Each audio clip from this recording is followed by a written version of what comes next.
Hey guys, Pastor Kent here for our first episode of our new ministry, and what a week it has been. This is insanity, it seems like. So much going on, so many pieces of information to try to process. I'm going to try to give you a general overview of both the theological point of view, the history of the Bible, and also an understanding of the end times in relationship to the political situation that's going on today. It's going to be complex. Hopefully it'll simplify it in some way. And be patient with me, because remember, everything I'm going to be talking about today is very, very nuanced. Even the positions on the end times and how to interpret passages and how to view them. There are multiple different interpretations and nuanced understandings of these things that are held by really wonderful Christian men and women who are scholars, and they haven't gotten to a complete resolution that's, I would call, a complete consensus. They fall into multiple camps. We'll talk about that during today's episode.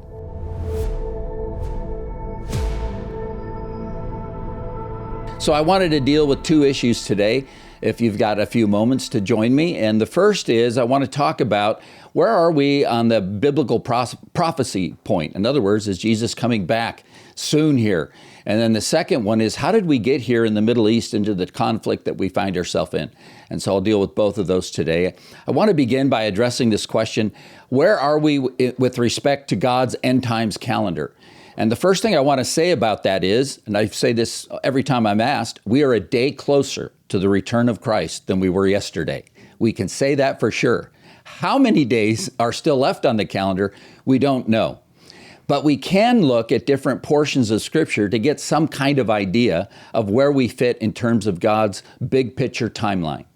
And I want to do that by beginning with the explanation of this fact that there are many wonderful, godly, smart Christian men and women and scholars who differ on this issue quite extremely. And so let me give you a basic picture of what I would call the evangelical, conservative, biblical worldview of the end times and the theories that go with that. The first theory has to do with what is known as the millennium, and that's found in Revelation chapter 20. And Revelation chapter 20 says there's going to be a 1,000-year reign of the Christ on earth. And the view of that determines how you understand the end times prophecies together. And so there's a number of views. The first view, which is the oldest view, or one of the oldest views, or certainly the most popular, let's say it that way, because there's even debating over which one's the oldest, and I don't want to get into all of that. And the people who hold that are Roman Catholics in general, Presbyterians generally speaking. Almost all Reformed theologians hold to it, which is known as the amillennial view. In other words, that 1,000-year reign of Christ spoken of in the book of Revelation is to be taken as a figurative number. In other words, it's not exactly 1,000 years. It's a figure for a long period of time, a beautiful time. And they would call this a fulfilled or actualized millennium. And they would say that we're in it now, that it started after the resurrection of Christ. And they would basically make that equivalent to the church age.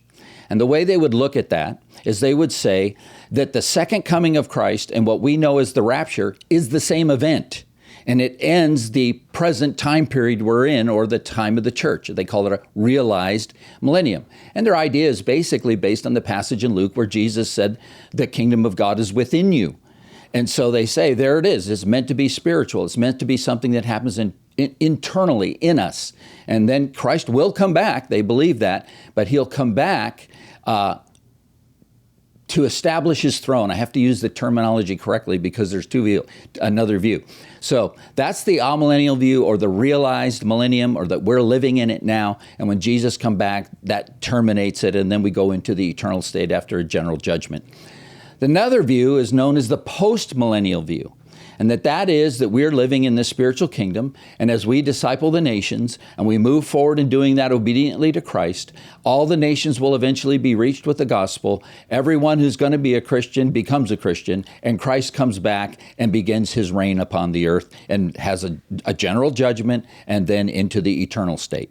And that's known as the postmillennial view. Then there you have another view, which is known as the premillennial view. And as soon as you say that, you go, oh my goodness, There are multiple views on the premillennial view. And premillennial means that Jesus comes back before that 1,000 years. The other ones, he all came back, wasn't before the 1,000 years. You're either in the 1,000 years or you're after it, okay? This view says, well, there are two comings of Christ. There's two comings of Christ. One is called a rapture, and the second is called the second coming. And so they appeal to the book of 1 Thessalonians that talks about a trumpet in the sky, and we who, will be caught up in the air with him and forever be with the Lord. And that's one view.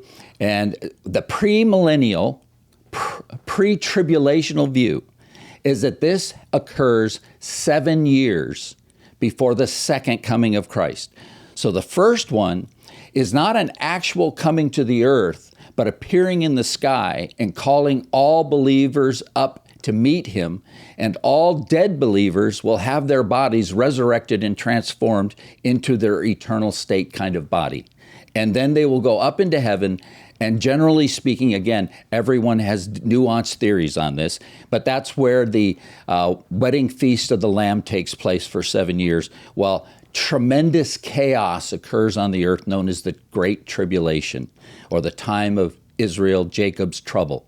That's a 7-year period. Then Jesus comes back at the end of that to basically deal out judgment to all the nations for persecuting the followers of the Messiah, which is the Jewish nation. Because remember, if they're Jews and they're not converted into Christian Jews, then they don't go up in the rapture. They're still down here. God has a plan for Israel, and he's going to work it out. And this 7-year plan is when it's going to be worked out. Then the second view is called the mid-trib rapture. So in other words, everything starts moving into the tribulation period. That's started by a contract that's signed with unknowingly with Israel and the Antichrist. It's going to be a political figure. And that political figure establishes a peace treaty and the ability of Israel to worship on the Temple Mount, to rebuild the temple and do all of that. And in the midpoint of that time period, he breaks the contract, turns against Israel, and he attacks them. And this leads to a horrible war known as the Battle of Armageddon, where Jesus comes back and he kind of disseminates all the problems and deals with it. And I'll get you a little more detail on all of this in a minute, but I'm trying to give you a general overarching deal. The third view is that when they believe in a 1,000-year reign of Christ, a literal 1,000-year reign of Christ, and they believe that the rapture and the second coming are the same event, that is just known as classical, premillennialism. And it effectively becomes almost postmillennialism, except for the difference is the postmillennial believes the world's going to get better and better until Jesus comes back, because we fulfilled all the commands that he asked us to fulfill in disseminating the gospel, whereas the premillennial believes that you're going to have wars and rumors of wars and Jesus comes back. But that's really not much difference between classical premillennial and postmillennialism. And if you guys hold very true to one of those and I offended you, I understand I have, because I've nuanced it, and I'm not getting into all the crazy details because there's whole books written on this stuff. I'm just trying to give a general overview. So the question is, when will Jesus comes back? Every one of those theories on the end times believes that Jesus is coming back. That's unequivocal. Every genuine Christian believes that. Bible-believing Christian believes that. So what are the signs of his second coming? There are no signs to his rapture. Even the premillennial guys believe that. So what are they? So I want to take you to a few passages that give you a description of this. The first one is Zechariah, chapter 12, which we have the promise given to the nation of Israel that there is a future for them, and this is how it's going to unfold. And he's going to save the nation. And this is what it says in Zechariah chapter 12 and verse 1. The burden of the word of the Lord, and all caps Lord means Yahweh. So he's talking about the God we worship, Yahweh. The burden of the word of the Lord concerning Israel. In other words, here's the prophecy concerning Israel, the people of Israel. Thus declares the Lord, that's Yahweh, who stretches out the heavens, lays the foundation of the earth, and forms the spirit of man within him. In other words, I'm the creator God, the most high God. This is Yahweh, the only true God. Behold, verse 2, I'm going to make Jerusalem a cup that causes reeling to all the peoples around. And when the siege is against Jerusalem, it will also be against Judah. So there's going to come a time that there's going to be people mad at Israel, and they're going to come against both North and South Israel. In other words, the whole nation. Verse 3. It will come about in that day, and whenever you see that phrase in the Old Testament prophets, it almost always refers to the end times.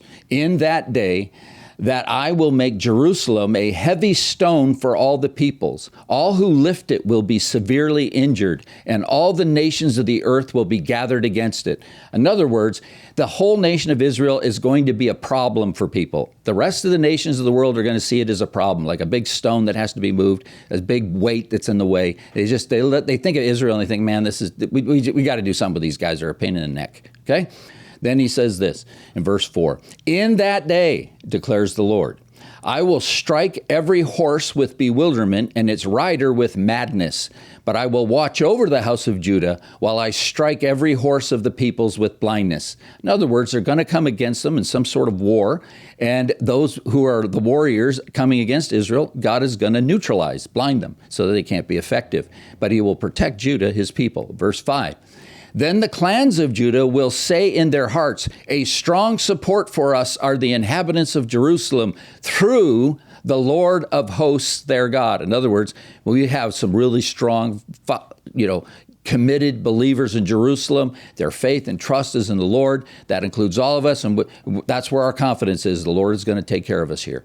Verse 6, in that day I will make the clans of Judah like a fire pot amongst the pieces of wood and a flaming torch among the sheaves, so that they will consume on the right hand and on the left all the surrounding peoples, while the inhabitants of Jerusalem again dwell on their own sites in Jerusalem. In other words, when these guys come against them, they're going to defeat them because they're going to be like a blowtorch. It's going to wipe out those armies, and they're going to be able to really enjoy living in the city again.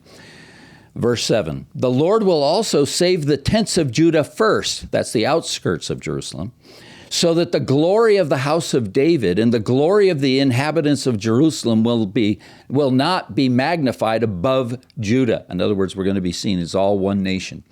In that day, the Lord will defend the inhabitants of Jerusalem, and the one who is feeble among them in that day will be like David, and the house of David will be like God, like the angel of the Lord before them. Isn't that interesting? Who is the angel of the Lord? The angel of the Lord is Jesus Christ. So it'll be as though Jesus is right there among them. And in that day, I will set about to destroy all the nations that come against Jerusalem. And then verse 10, I will pour out on the house of David and on the inheritance of Jerusalem the spirit of grace and of supplication, so that they will look on me, whom they have pierced, and will mourn for him as one mourns for an only son, and they will weep bitterly over him like the bitter weeping of the firstborn. What he's saying is, this is when Jesus comes back to protect them. That's what it's all about. And that's why it says it's like the day the angel of the Lord. It is the Messiah will come and save them. So when you look at that and you see that everything that's going on in that particular prophecy, that's how this thing ends. But what is the condition of this going on earth? Well, obviously something's happened that's got the whole world mad at Israel, and they're coming to try to wipe them out, and God's going to protect them. Okay, now let's go to another passage, Ezekiel chapter 38. Which is another famous passage, and lots of different opinions on it. And I'll try to give the general overview is my whole goal here. Ezekiel chapter 38. Here we go. It says this in verse 1. And the word of the Lord came to me, saying, Son of man, set your face towards Gog, the land of Magog, the prince of Rosh, Meshech, and Tubal, and prophesy against him. Now in verse 2, some people think that Rosh refers to Russia. It actually doesn't. Rosh is a Hebrew word that refers to chief or most important one. And that's why you have like Rosh Hashanah and things like that. That's what the word refers to. It's never used in the Old Testament to refer to a individual people group. It's like saying the chief. And so if you're going to read this with the proper understanding, what this is saying is that set your face towards Gog and the land of Magog, which is basically, we know, Turkey-ish, and the prince of Rosh, That means the chief prince of Meshech and Tubal, and prophesy against them. Okay, so this is basically talking about kings coming from the north, and there will be one chief king, the Rosh guy. It doesn't mean Russia. In fact, we have no etymological tie into Russia in any way in any of the languages that exist. So if you're thinking it's Russia, that's not the point. It may be Russia, but that's not what that verse is saying. Right? He may be part of the alliance from the north. Verse 3, and say, thus says the Lord God, behold, I am against you, O Gog, prince of Rosh, Meshech, and Tubal.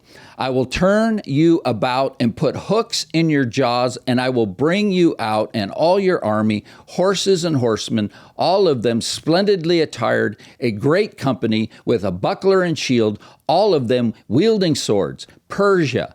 Well, that's the east. So you have the guys from the north. Now you have the guys for the east, Persia. Ethiopia, by the way, that's present day Iran, Persia is. Ethiopia is basically below Egypt, so it's that southern area. Put with them, all of them, with shield and helmet. And then verse 6, Gomer with all its troops, Beth Togarmah, and the remote parts of the north with all its troops, many peoples with you. So now we have them being mentioned specifically in the north more. And be prepared and prepare yourself, you and your companies that are assembled about you, and be a guard for them.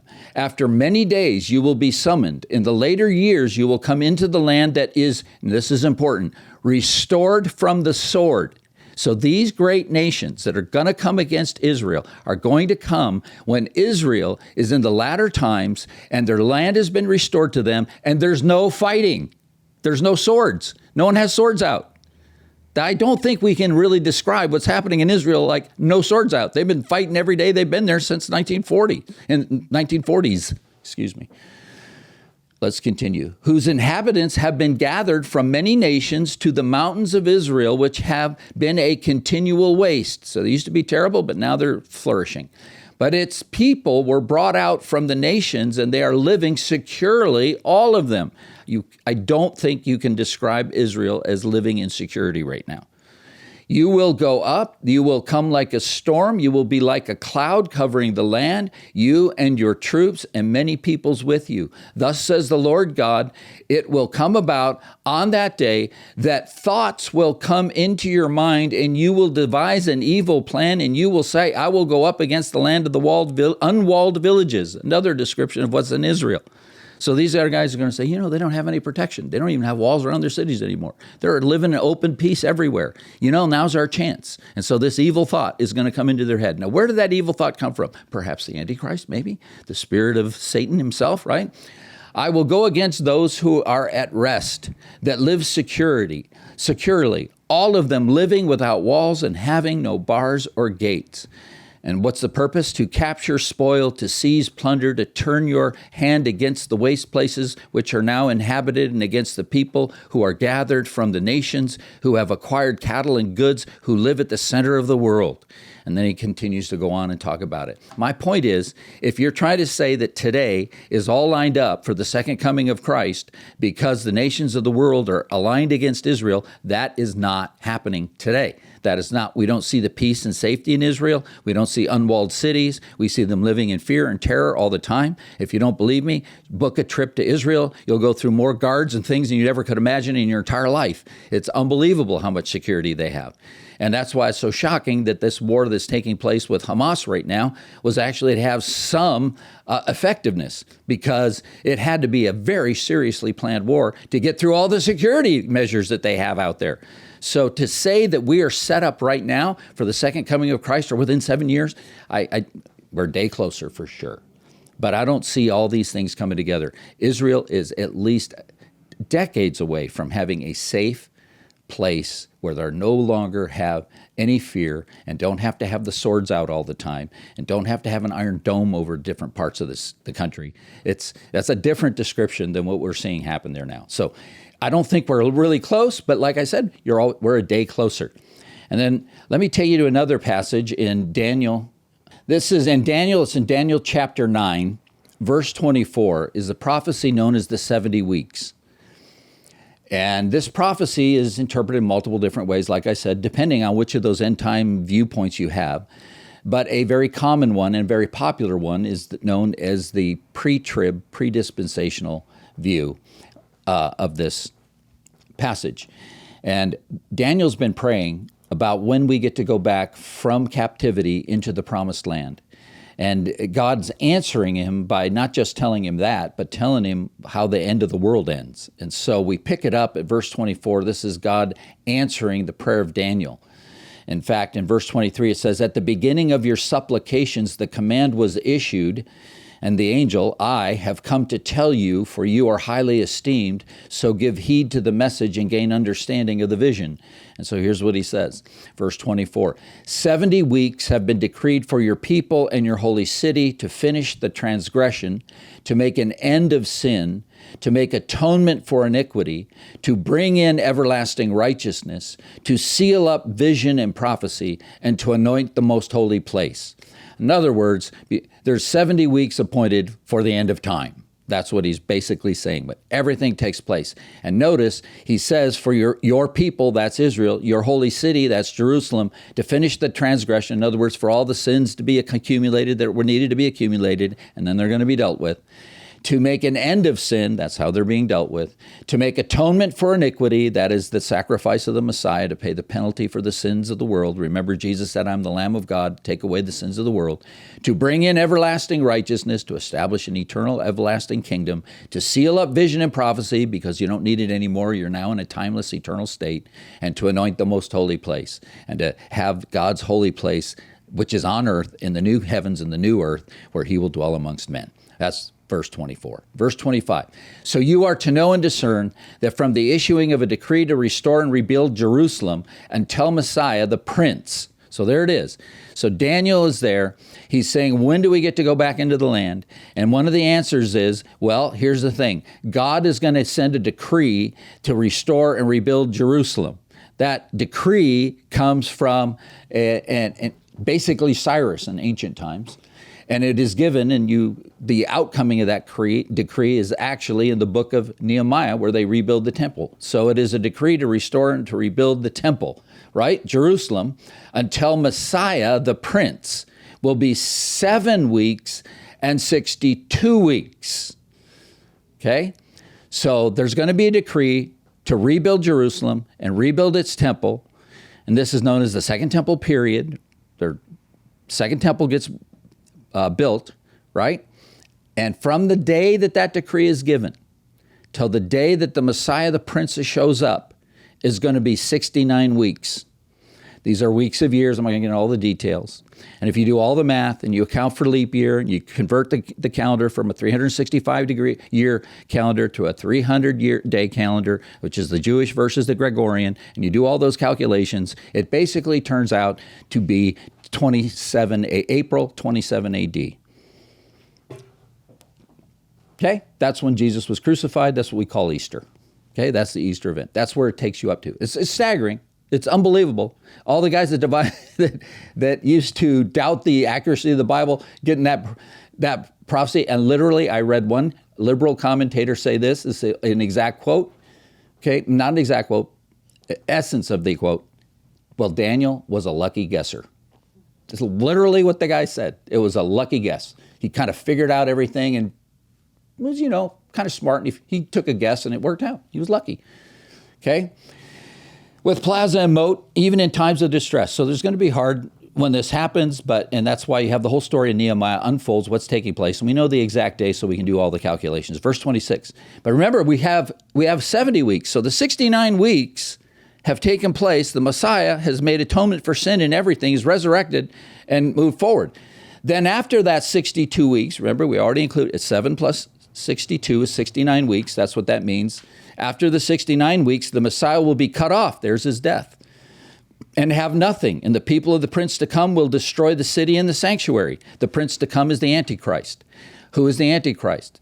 Well, he's going to apparently come from this Roman Confederation of Nations. So who destroyed the city and the sanctuary? Titus did in 70 AD. And so that's what this is actually fulfilled in 70 AD. That's what took place at this point in time. and its end will come with a flood. Even to the end, there will be war. Desolations are determined. The flood is a euphemism. It's a metaphor for lots of wars and problems and troubles, because when a flood comes, everybody's in trouble. And that's the idea. There's going to be trouble from that day forward in that area. Hello? And you see what's happening? So Israel was in the land there. They had their temple going. It was under the jurisdiction of the Romans, but they had a pretty lot of freedom going on, and they were living in that land pleasantly. But then they got wiped out by Titus. And then when Titus the persecution began to take place, and the Jews were dispersed throughout the world again. That happened in the time of the Romans, okay? So let's continue, because we'll talk about what modern day history has to do with all of this, right? We'll destroy the city and the sanctuaries, and will come with the flood. Even to the end, there will be war. Desolations are determined. Verse 27. And then he, the prince to come, who we know as Antichrist, will make a firm covenant with the many for 1 week. There's our last week, our 70th week. So that's a 7-year period. And he's going to make a firm covenant with the many for 1 week, okay? So that's the 7 years. So the beginning of the 7-year tribulation starts when someone goes into Jerusalem, makes a deal with the many, that's the rest of the world, and Israel, to reestablish peace in Jerusalem and the ability of the Jews to live, as was described in the other passages, in peace and comfort, without walls, without swords, under the protection of this international coalition headed up by who we know as the Antichrist. Of course, he's not showing up and saying, I'm the Antichrist, I want to sign this with you. He's going to actually sound like this unbelievable, brilliant, wise world leader, okay? And he'll somehow be aligned with ancient Rome, okay? That's the whole point he's saying. And then we'll notice what happens. And the people of the prince to come, what does he say? Then after the 62 weeks, the Messiah will be cut off, have nothing. Verse 27, then he'll make a firm covenant. This Antichrist makes a firm covenant with the many for 1 week. But in the middle of the week, he will put a stop to sacrifice and grain offerings. And on the wing of abominations will come one who makes desolate, even until a complete destruction, one that is decreed, is poured out on the one who makes desolate. In other words, halfway through, he reneges on it, on the covenant. And he turns all his wrath against Israel, because now we understand who he really is. He's the Antichrist.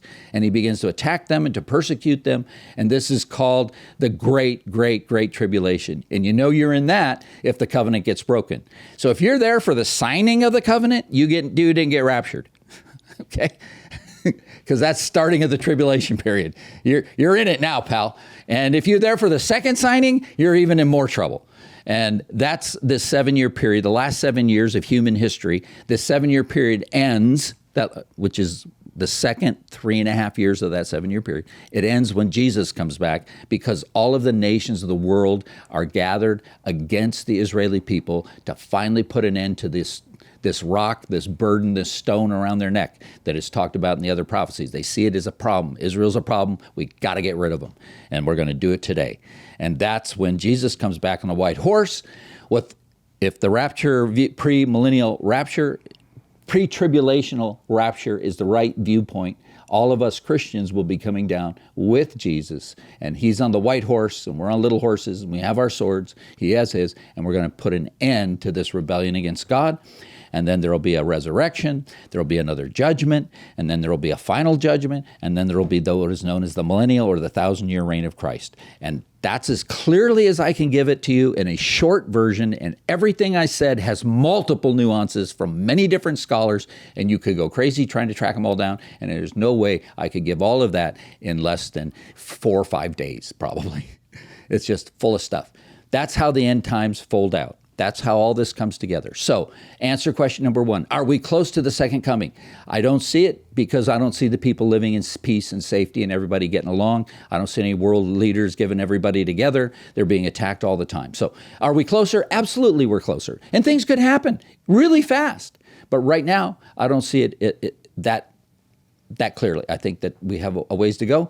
Another reason I believe there's ways to go is because Jesus said that before he comes again, everybody in the world will have an opportunity to hear the gospel. And we know there are multiple language groups throughout the world that do not have access to the gospel. And so that also is another reason why I don't think we're positioned well. And I know it used to take 20 years to translate the gospel into a new language that hasn't been fully developed. Well, now it's probably 3 or 4 with what we have with the computer, so it can move a lot faster. And that's what Wycliffe Bible translators and other guys are doing around the world. But still, that has to occur. But like I said, yeah, we're closer. But and the persecution and the war that you're seeing going on in Jerusalem today is nothing compared to what happened in Nazi Germany to the Jews. There's 1,000 Jews were brutally massacred in whatever way you want to define it. It's really horrible and wicked. But there were 6 million that took place in Nazi Germany. And that was a much worse attack on Israel than what we're seeing taking place today. Even though what's taking place today is completely unacceptable, it's evil, wicked on the highest level, and it needs to be dealt with severely, and I'm glad Israel's doing that. And as a Christian, I can support that. So that hopefully answers those first few questions. That's how God's plan is for the end. There are many nuances, and maybe someday I'll do a whole sermon on that on a weekend service. The second part is, how do we get to where we are today? And what's going on over there? Well, I kind of explained to you briefly what took place, how the end times are supposed to unfold, but that goes all the way back to the beginning of time. So in the garden, Adam and Eve sin against God as they take the advice or the counsel or the trickery of the snake, known as the Nakash, which is honestly an antichrist figure. It's a supernatural being that lived in the garden with Adam and Eve. He was probably a throne guardian because God had his throne on earth located in the Garden of Eden. And this throne guardian would be someone that the Adam and Eve would talk to normally and not be surprised to talk to, even though they were in a snake form. And they'd probably talked to him before. And this was the day they actually got sucked into following his evil plan and brought death into the world.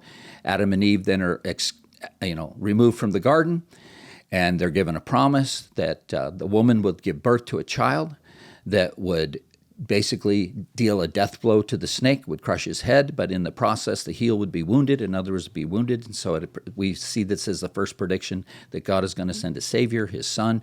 His son would die for our sins. That's the wound, but he would be resurrected. It wouldn't be a death blow. It would be a very serious blow, but he would be resurrected from the dead and conquer sin, death, and then the snake himself, the Nakash himself. And we know that is basically the Easter experience. And so they're looking forward to that. They give birth to Cain and Abel. Cain kills Abel. God says to Cain that you shouldn't have done that, and basically judges him and sends him out. And we have basically a history of what's taking place with the development of the human race until we get to Genesis chapter 6. And in Genesis chapter 6, we have this weird story that people read, and it basically says that the sons of God cohabitate or actually have sexual relations with the daughters of men. So it's 2 categories: sons of God, daughters of men, 2 different groups. One is supernatural. Those are the sons of God. Those are many times referred to as angelic beings. That's technically not accurate, but I don't want to get into all the details why it's not. The Hebrew word is Ben Elohim, meaning son of God. That's the term. That refers to other supernatural beings in heaven. And, when you get pictures of heaven in Ezekiel and Revelation, there's more than just angels. There's a lot of interesting creatures there. Well, these are some of those. And the Jews came to call them the Watchers because Daniel calls them Watchers. And as a result, we'll just say they're Watchers. And in Jewish theology, since the Second Temple period, have referred to them as that. And that'll be the understanding that I'll use for this particular conversation. Those Watchers cohabitate and give birth to offspring. The women give birth to offspring that are known as Nephilim. And the Nephilim are big, terrible, brutal warriors. And as a result, you see that there was nothing but sin all over the world. And God says, I'm going to bring a flood. We got to get rid of this stuff. And so he brings the flood to wipe it all out, and he reboots it. And remember, when he reboots it with Noah, he gives the exact same commission to Noah that he gave to Adam and Eve in the garden, which is to be fruitful and multiply and rule and subdue the earth. And they decide, the descendants of Noah decide not to do that, but to gather in a place known as Babylon. And they build a place it wasn't known as Babylon. They just built a city there, and they erected a ziggurat, which is a temple made to reach to the heavens and basically rule the world and make a great name for themselves instead of a great name for God throughout the world. And so God judges them at the Tower of Babel, and he divides the people. He divides them into separate language groups. These language groups are now cultural and ethnic groups, which end up becoming nations. And in the book of Genesis, chapter 10, you have the Table of Nations. And depending on how you read the table, there's 70 or 72. And the important thing to understand is when you look at that, is that that same number of nations are ministered to in the ministry of Jesus when he sends out the 70 or the 72, based on how you take the translation, 2 by 2 to spread the gospel. And so there's a connection between the Tower of Babel and what's taking place in the life of Jesus. And that's another sidetrack I don't want to get off on too much.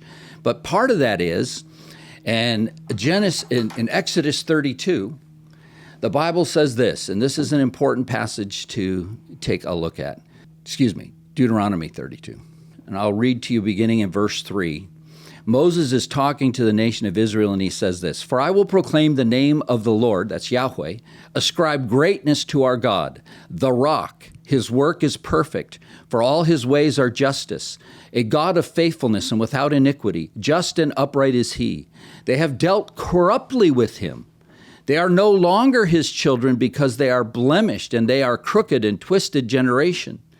Do you thus say, the Lord, you foolish and senseless people?" In other words, do you talk to the Lord like this? "Is not he your father who created you, who made you and established you?" So Moses is talking to the nation of Israel as they're coming out of Egypt. They're going into the promised land, and he's talking to them about their attitude towards their God. And then he says this in verse 7, "Remember the days of old. Consider the years of many generations. Ask your father, and he will show you, your elders, and they will tell you, when the Most High," okay, Yahweh is called the Most High God because there's no other God like him. There's a lot of wannabe gods, and those are supernatural evil agents, but there's only one true God, the Most High God that created everything that is, even other spiritual beings who rebelled against him. Right? And those are the false gods.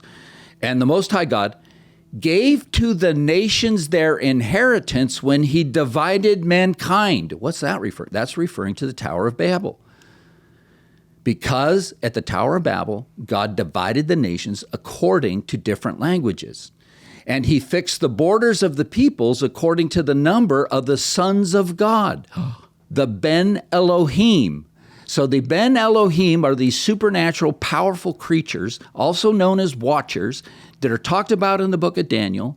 Daniel also calls them princes when he says that the prince of Persia came against me when I was trying to deliver you this message, but I was helped by the prince out of Greece. So these are territorial spirit beings who have power over different nations and nationalities.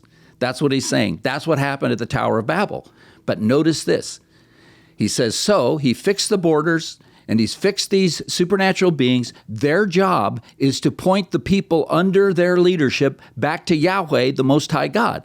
But not all of them were faithful, and that's the story of Psalm 82 that we won't be reading today. But notice the next verse, verse 9, super important. "But the Lord's portion is his people, Jacob, his allotted heritage." What he said is, I gave all the other nations under the leadership of the Ben Elohim, the watchers, these supernatural beings. Their job is to point the people under their charge to come back to me as I've dispersed them throughout all the world. And I'm going to go and start my own nation that will directly deal with me. They won't have a Ben Elohim over them. And that nation is going to be known as the nation that comes from Abraham, the nation of Israel. So the very next chapter of the Bible, chapter 11, guess what happens? We have the call of Abraham, through whom all the nations of the world are going to be blessed. And he has a supernatural birth of a son. And that son is Isaac, right? He tried it naturally, and that created a big problem. And what was the big problem? Well, God promised to make him a great nation and bless the world through him. And he's getting to be old. His wife is in her 90s, and things They lost faith there. They had a lapse of faith. And so she said, here, take my concubine. In other words, commit adultery, and I'm okay with it. And so they did. And out comes Ishmael. Well, God said, Ishmael is a child of Abraham, and I love Abraham, and I love him. But he doesn't get the promise. I made you a promise. And the promise is going to come through the supernaturally born child, which is going to come through you. And his name will be Abraham, Isaac, right? So Ishmael's kicked out. But the Bible says he'll be kind of a wild donkey of a man, and that he'll live in tents and go throughout the desert. And that's what are known as the Arab nations today. And even Muslims, when they trace their roots back to Abraham, I don't know how accurate their root tracing is, but they claim that they're descendants of Ishmael. And so, yeah, they're meeting what you're seeing in Israel, in that part of the world. They live in tents, they're tribal peoples, and they're trying to build cities, but historically they've always been tribal wanderers. And those are the descendants of Ishmael. And then the blessed ones are the ones of God's own allotted heritage. Yahweh's allotted heritage is Israel. The son of Isaac has his son Jacob. Jacob wrestles with an angel, changes his name to Israel, means prince with God, has 12 sons. The 12 sons are known as 12 tribes of Israel. They go down into Egypt. They form a nation. While they're there, they're persecuted. God delivers them, gives them the 10 commandments, and says, these are the building blocks of a great nation. Now I want you to go into the promised land. And they get up to the promised land. They go, uh-oh, there's all kinds of problems here. There's these giant guys. We look like grasshoppers. And guess what? They're the Anakim. They're related to the Anakim. And the Anakim are related to the Raphaim, and the Raphaim are related to the Nephilim, these monsters that came out in Genesis chapter 6. So God says there's certain nations and groups, when you go into this promised land, just work with them. You don't have any problems. But these other ones, and they're all ones who have Anakim, Rephaim in them, you have to destroy them utterly, completely, and totally. And that's why God is justifying it. Why? These are demonically inspired human race mixes that have to be eliminated. That's why there's these monsters, and they're so big and tall and vicious, and they, since they are the spawn of the evil one, God's arch enemy, known as the dragon, right, in the Bible. We'll just call him the Antichrist, to make it as simple as I can.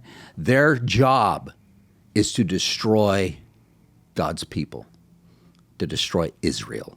That's who he's after. And so God said, we can't have these guys. And so they go into the promised land, and they have these battles, and you hear all about them, and some of them, they wipe out the whole city, and others.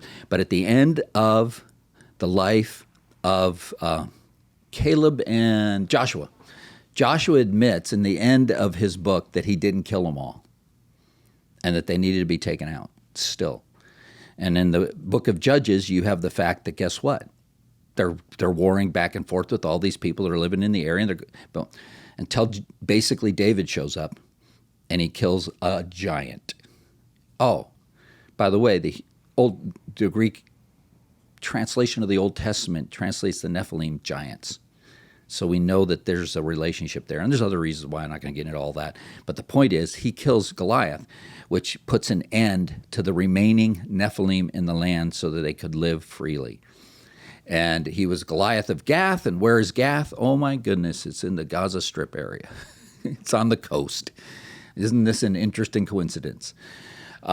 He wipes it out. He establishes the kingdom. God blesses him because he is the archetypical ideal king, and he is a picture, a human flawed picture of what the perfect king, Messiah, Jesus, would be one day. And so his kingdom is blessed, and God says he's going to establish his kingdom for eternity and all of that. Then we have what? The nation splits apart because Solomon decides not to be obedient to God, and it's split between north and south. Eventually, the northern 10 tribes end up rebelling against God even further and are taken away into captivity into Assyria and have kind of dissipated from there. No one really knows what happened to them from there. And then a few generations later, even the southern kingdom eventually falls under God's judgment because they turned their back on God, and God disciplines them by sending them out of the promised land. So Judea and Jerusalem are now abandoned and taken over by the Babylonians. So they were taken into captivity in Babylon. While they were there, God did tell them it was going to be a 70-year captivity. And so Daniel is calculating the 70 years are coming up pretty close. So when are we going to get there? And boom, there you have chapter the passage in Daniel I just read to you about how the end times unfold. So in other words, they're going to rebuild the temple. They're going to inhabit the temple. They're going to be there for a while. And they stayed there all the way up basically to the time of the building of Herod's temple and the time of the Romans in the first century when Christ appeared and fulfilled the prophecy that were predicted of him, was crucified, died, went down into Hades, proclaimed his victory over the demonic spirits that were down there, ascended into heaven, is seated at the right hand of God the Father, awaiting his second coming. And that's the time period we're in now.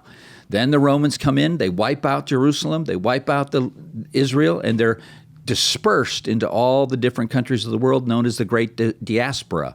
And that lasted until basically basically right after World War II, when in the mid-40s, the UN or the United Nations, and it wasn't called that in those days, it was called something else, but nonetheless, they gave them the land, and it was under the territorial jurisdiction of the British Empire. And so they kind of initiated to say, hey, we're going to turn this land over to the Jews. They've been persecuted for so many years, and look what the Germans did to them in the Nazi camps, so we're going to give them a place that they can have some peace. And so they were put back in there. And this created conflict because the nations around them didn't want them to have that little tiny piece of land. It's only 454 miles long and 71 miles wide. This is like going from San Diego to San Francisco and going into basically San Bernardino. And that's their whole nation. And you got Saudi Arabia that's nearly the size of the United States. It's unbelievable how they fight over this little strip. It's because why?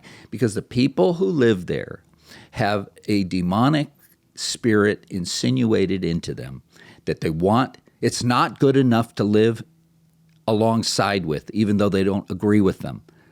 They have to exterminate them. And it's said in their actual beliefs. They make it very clear.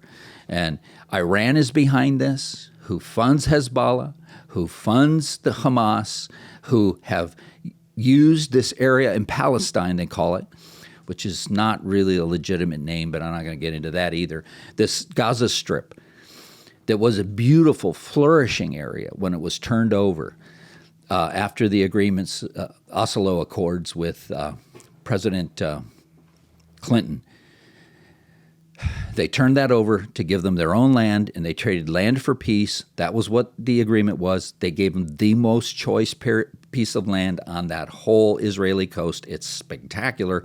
And it has subsequently, since that period of time, been dismantled and destroyed piece by piece by Hamas, who comes in and is a terrorist organization, terrorizes their own people, and takes advantage of their own people, and has ruined that place that used to be a paradise, and now it's just like it's a hellhole. It is filthy. It's just destroyed. And I know they're going to say, well, the Israelis bombed it and all that. When they gave it to them, it was pristine. And then they started lobbing bombs over the fence all the time, and then you have a war and conflict, and that's what you're seeing taking place today. And in light of what's taking place right now, Israel agreed to give them that land and allowed them to live there in peace and was going to leave them alone, so they put up a fence and said, okay, that's your land, do your thing. And it wasn't good enough, and so they've been in constant conflict all along. And so nobody in Israel is persecuting the Palestinians. The Palestinians' own leadership is persecuting and taking advantage of them, using them as human shields, creating conflict with Israel, knowing that Israel will strike back. And then they put the missile launchers and the things that they use to lob missiles into Israel. They plant those at schools and in hospitals and in community centers, and they're using their own people as human shields. They're wicked, wicked people in Hamas. So there's no moral equivalency between what the Jews are doing and what the Hamas and the Palestinians are involved in. If I was talking to a person that's Palestinian, say, A, I feel bad for you. B, move out of there. Those guys that are governing you have no interest in taking care of you. They are using you to advance their cause. And the more gruesomely you are brutalized, the happier they are, not the more disappointed they are. They have no interest in peace. They are committed to the destruction of Israel. And so something has to be done, and that's what this war is about. And we're going to see how it unfolds. But our job is to pray for the peace of Jerusalem, which means the Israeli people. And we as Christians should be praying for the missionaries who are working with the Palestinians and working with the Jews. All of the people who are disseminating the gospel in that area, we need to be praying for. There are legitimate Palestinians who do not want to see Israel wiped out and destroyed, but they don't have the political voice. So for those people, I encourage you, please move out. Get out of there, because there's going to be an ugly conflict.